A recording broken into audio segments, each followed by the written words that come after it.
Okay, get this. What if I told you the secret to changing the world is as simple as making your bed?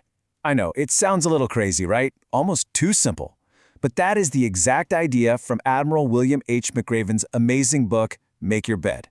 So let's dive in and see how this one tiny act can kickstart a ripple effect that, well, it could change your entire day and maybe even your whole life. And this idea doesn't come from some cushy self-help seminar. Nope. Our journey starts in one of the toughest places on Earth, the barracks of basic SEAL training. This is where Admiral McRaven's whole philosophy was hammered into shape. We're talking about an environment where discipline isn't just a nice-to-have, it is literally a matter of life and death. And this quote, this is the heart of the whole thing. If you want to change the world, start off by making your bed. It sounds like such a simple command, but it is just packed with meaning. We're talking about momentum, pride, and the incredible power of starting your day with a win, no matter how small. So let's really get into how this works. All right, first up, the first completed task. This is all about how one simple chore can build momentum for your whole day.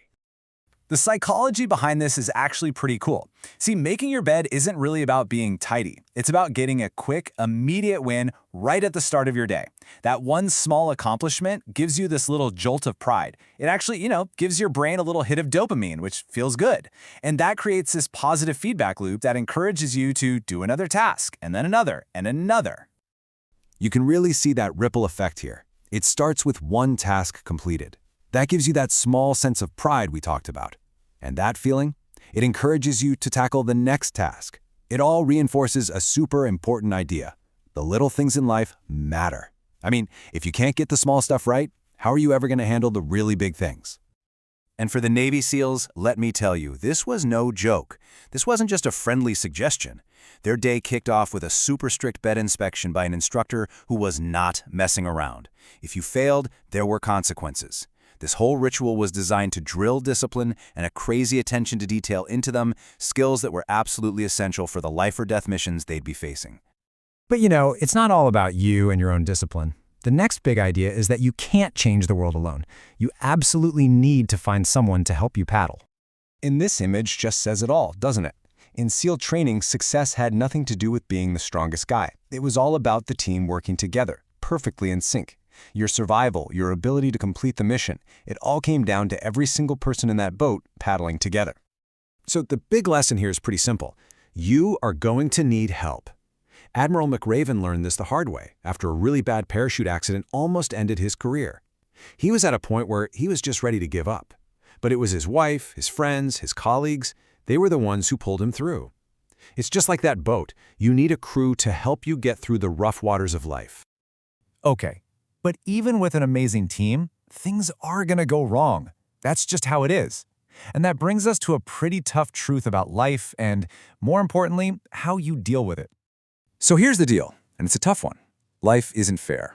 You're going to fail, probably a lot. But the whole SEAL mindset isn't about trying to avoid failure.